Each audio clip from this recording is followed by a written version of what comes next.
ఓం నమో వెంకటేశాయ నమ. ఏడుకొండలవాడ వెంకటరమణ గోవింద గోవింద.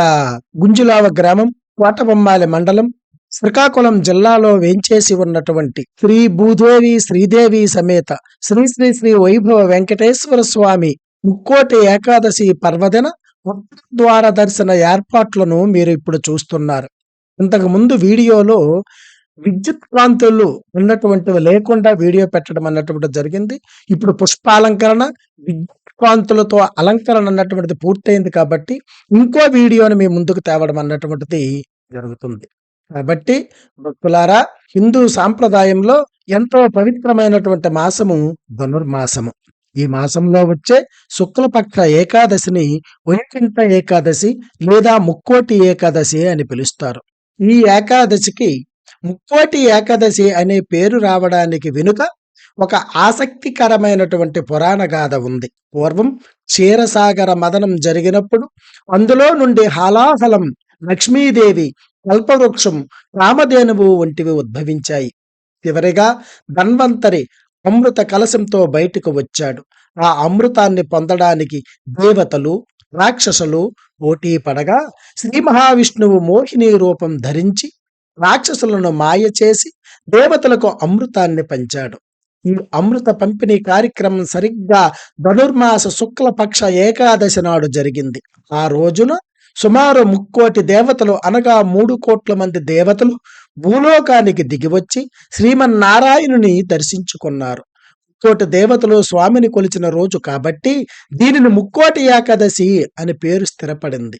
ఈ పర్వదినం యొక్క ప్రధాన ఆకర్షణ మరియు ప్రత్యేకత వైకుంఠ ద్వార దర్శనము లేదా ఉత్తర ద్వార దర్శనము. సాధారణ రోజులలో దేవాలయాలలో తూర్పు ముఖంగా లేదా గర్భగుడి ముఖంగా దర్శనం ఉంటుంది. కానీ ఈ ఒక్క రోజున మాత్రం విష్ణు ఆలయాలలో ఉత్తర దిశలో ఉండే ద్వారాన్ని, వైకుంఠ ద్వారాన్ని తెరుస్తారు. దీని వెనుకున్నటువంటి నమ్మకం ఏమనగా, పురాణాల ప్రకారము ఈ రోజున సాక్షాత్తు వైకుంఠంలో వాకిళ్ళు అన్ని ద్వారాలు తెరుచుకొని ఉంటాయని ప్రతీతి. వైకుంఠం చుట్టూ ప్రాకారాలు, 7 ద్వారాలు ఉంటాయని, ఏకాదశి నాడు ఇవి తెరుచుకొని ఉంటాయని భక్తులు నమ్ముతారు. అందువలనే మన శ్రీ శ్రీ శ్రీ వైభవ వెంకటేశ్వర స్వామి ఆలయంలో కూడా 7 ద్వారాలను ఏర్పాటు చేయడం అన్నటువంటిది జరిగింది. కావున భూలోకంలో ఉన్న అన్ని ఆలయాలను వైకుంఠానికి ప్రతిరూపాలుగా భావించి ముక్త ద్వారం గుండా స్వామిని దర్శించుకుంటారు. ఉత్తర దిక్కునే ఎందుకు దర్శించుకోవాలనగా, జ్యోతిష్య శాస్త్రం ప్రకారం, ఆధ్యాత్మికత ప్రకారం ఉత్తర దిక్కు అన్నటువంటిది జ్ఞానానికి సంకేతం, దక్షిణ దిక్కు అన్నటువంటిది యమస్థానానికి సంకేతం.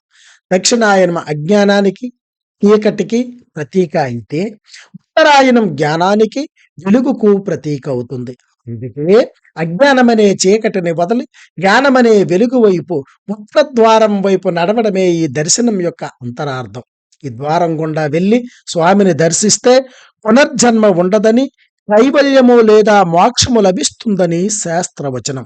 ఏకాదశి పుట్టుక గురించి ఒక పురాణ గాథ బ్రహ్మ పురాణంలో ఉంది. దాని ప్రకారం కృతయుగంలో మురాసురుడు అనే రాక్షసుడు ఉండేవాడు. వాడు తన బలంతో దేవతలను, ఋషులను, మానవులను గట్టి పీడించేవాడు. దేవతల మొర ఆలకించిన విష్ణుమూర్తి మురాసురుడితో యుద్ధానికి దిగాడు. ఆ యుద్ధం 1000 సంవత్సరాల పాటు సాగింది. అలిసిపోయిన విష్ణువు బదరికా ఆశ్రమంలోని ఒక గుహలో, సింహావతి అని పేరు కలిగినటువంటి గుహలో విశ్రాంతి తీసుకుంటున్నాడు. అదే అదునుగా భావించిన మురాసురుడు నిద్రిస్తున్నటువంటి విష్ణువును చంపడానికి ప్రయత్నించాడు. ఆ సమయంలో విష్ణువు శరీరం నుండి ఒక దివ్యమైనటువంటి తేజస్సుతో కూడినటువంటి ఒక కన్య ఉద్భవించింది. ఆమె తన శక్తితో మొరాసురుడిని వధించింది. నిద్ర నుండి మేల్కొన్న విష్ణు ఆ కన్య పరాక్రమానికి మెచ్చి ఆమెకు ఏకాదశి, ఎందుకంటే ఆమె ఏకాదశి నాడు జన్మించింది కాబట్టి ఆ అమ్మాయికి ఏకాదశి అనే పేరు పెట్టి ఒక వరం ఇస్తాను, కోరుకోమని అన్నాడు. ఇప్పుడు ఆమె, ఓ స్వామి, ఈ రోజున నా పేరున ఉన్నటువంటి ఏకాదశి తిథి నాడు ఎవరైతే ఉపవాసం ఉండి నిన్ను భక్తి శ్రద్ధలతో పూజిస్తారో వారికి సమస్త పాపాలు తొలగి వైకుంఠ ప్రాప్తి కల్పించాలి అని కోరుకుంది. విష్ణువు తథాస్తు అని దీవించాడు. నాటి నుండి ఏకాదశి వ్రతం ఆచరణలోనికి వచ్చింది. ఆధ్యాత్మిక సాధనలోను ఉపవాసము మరియు జాగరణ ముక్కోటి ఏకాదశి నాడు ముఖ్యంగా పాటించాల్సినటువంటి 2 నియమాలు ఉన్నాయి. ఒకటో నియమము ఉపవాసం అయితే, రెండో నియమము జాగారం అవుతుంది. ఉపవాసం అంతరార్థం ఏమంటే, అంటే దగ్గరగా, వాసం అంటే నివసించడం. ఎవరికి దగ్గరగా నివసించడము? దైవానికి దగ్గరగా ఉండటమే ఉపవాసం. కేవలం ఆహారం మానేయడమే ఉపవాసం కాదు. మనసులో ఉన్న చెడు ఆలోచనలను, కామ, క్రోధ, లోభ, మోహ, మద, మాత్సర్యాలను విడిచిపెట్టి రోజంతా భగవన్నామ స్మరణలో గడపాలి. ఈ ముక్కోటి ఏకాదశి నాడు విష్ణు సహస్రనామ పారాయణము, గీతా పారాయణము మొదలైనటువంటి పవిత్ర గ్రంథాల యొక్క పారాయణం చేస్తూ మనసును దైవంపై లగ్నం చేసి ఉంచాలి. ఏకాదశి అంటే 11. మానవ శరీరంలో 5 జ్ఞానేంద్రియాలు, కళ్ళు, చెవులు, ముక్కు, నాలుక, చర్మం అయితే 5 కర్మేంద్రియాలు అన్నటువంటివి కాళ్ళు, చేతులు, నోరు, గుదము, జననేంద్రియము ఉన్నటువంటివి అవుతాయి. మరి మనస్సు కలుపుకుంటే మొత్తం 11 ఉంటాయి. ఈ 11ంటిని అదుపులో ఉంచుకొని వాటిని దైవం వైపు మళ్లించడమే నిజమైనటువంటి ఏకాదశి వ్రతం. ఈ రోజున అన్నం తినకుండా ఏకాదశి రోజున ఉపవాసం ఉంటూ తేలికపాటి ఆహారము, పాలు లేదా పండ్లు తీసుకోవడం ద్వారా ఉపవాసం ఉండి రాత్రంతా నిద్రపోకుండా జాగరణ చేస్తూ విష్ణు సహస్రనామ పారాయణము, భగవద్గీత పఠనము,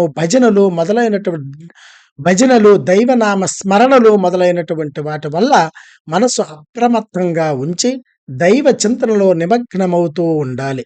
ఈ విధంగా ఈ రోజున విష్ణువు పూజతో పాటు భగవద్గీత పారాయణము, విష్ణు సహస్రనామ పారాయణము చేయడం వల్ల జ్ఞానోదయం కలుగుతుంది. ఈ రోజున తెలుగు రాష్ట్రాలతో పాటు దేశవ్యాప్తంగా ఉన్న వైష్ణవ ఆలయాల భక్తులతో కిటకిటలాడుతాయి. కలియుగ వైకుంఠమైనటువంటి తిరుమలలో ఈ ఉత్సవం కన్నుల పండుగగా జరుగుతుంది. బంగారు వాకిలిని దాటి వైకుంఠ ప్రదక్షిణ మార్గం గుండా భక్తులను అనుమతిస్తారు. అలాగే మన వైభవ వెంకటేశ్వర స్వామి వారి యొక్క ఆలయంలో కూడా 7 ద్వారాలు ఏర్పాటు చేయడం జరిగింది. ఉత్తర ద్వార దర్శనం ఉన్నటువంటిది ఈ రోజు కల్పించబడుతుంది. కాబట్టి ఉత్తర ద్వారం ద్వారా మీకు దర్శనం అన్నటువంటిది లభిస్తుంది.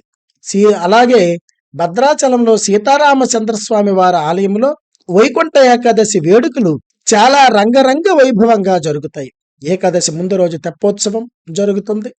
మర్నాడు ఉదయం ఉత్తర ద్వార దర్శనం ఇస్తారు. అలాగే శ్రీరంగంలో చూసుకున్నట్లయితే తమిళనాడులోని శ్రీరంగంలో ఈ ఉత్సవం 21 రోజుల పాటు జరుగుతుంది. ఇక్కడ పరమపద వాసల్ స్వర్గద్వారం తెరుచుకుంటుంది. మనిషి జీవిత పరమార్థం మోక్షం. ఆ మోక్షాన్ని సులభంగా ప్రసాదించే అద్భుతమైన రోజు ముక్కోటి ఏకాదశి. ఎవరైతే నిష్కల్మషమైనటువంటి మనసుతో, భక్తి ప్రపత్తులతో ఈ రోజున స్వామిని ఆరాధిస్తారో వారికి ఇహలోకంలోను సుఖశాంతులు, పరలోకంలో విష్ణు సాయుధ్యము లభిస్తాయి అనడంలో ఎటువంటి అనుమానానికి దారి లేదు. అజ్ఞానాన్ని వీడి జ్ఞానాన్ని పొందే మార్గమే ఈ వైకుంఠ ఏకాదశి.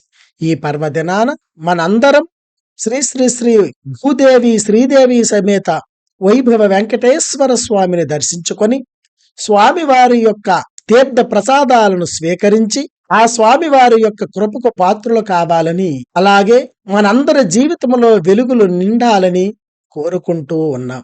ఇట్లు ఆలయ ధర్మకర్తలు పేడాడ చిరంజీవి మరియు భారతమ్మ దంపతులు మరియు గుంజులావ గ్రామ పురజనులు మరియు ఆలయ ప్రధాన అర్చకులు మరియు శ్రీ శ్రీ శ్రీ వైభవ వెంకటేశ్వర స్వామి యొక్క భక్తజన బృందం. కాబట్టి భక్తులారా, ఇంతటి పర్వతనమైనటువంటి ఈ ముక్కోటి ఏకాదశి రోజున గుంజులావ గ్రామం, కోటబొమ్మాలి మండలం, శ్రీకాకుళం జిల్లాలో శ్రీదేవి భూదేవి సమేతంగా వేంచేసి ఉన్నటువంటి శ్రీ శ్రీ శ్రీ వైభవ వెంకటేశ్వర స్వామి వారిని ఉత్తర ద్వార దర్శనము ద్వారా దర్శించుకొని స్వామివారి యొక్క తీర్థ ప్రసాదాలను స్వీకరించి స్వామివారి యొక్క కృపా కటాక్షాలకు పాత్రలు కాగలరని మనవి. అలాగే ఏకాదశి మరుసటి రోజున ద్వాదశి రోజు మన ఆలయంలో అన్న సంతర్పణ అన్నటువంటిది జరుగుతుంది.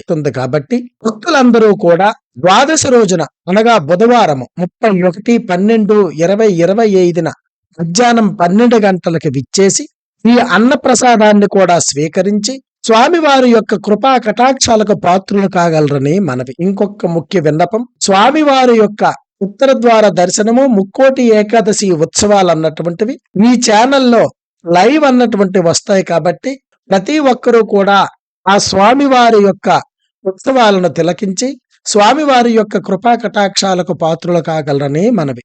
ఓం నమో వెంకటేశాయ నమః. సర్వే జనా సుఖినో భవంతు. సమస్త సన్మంగళాని భవంతు.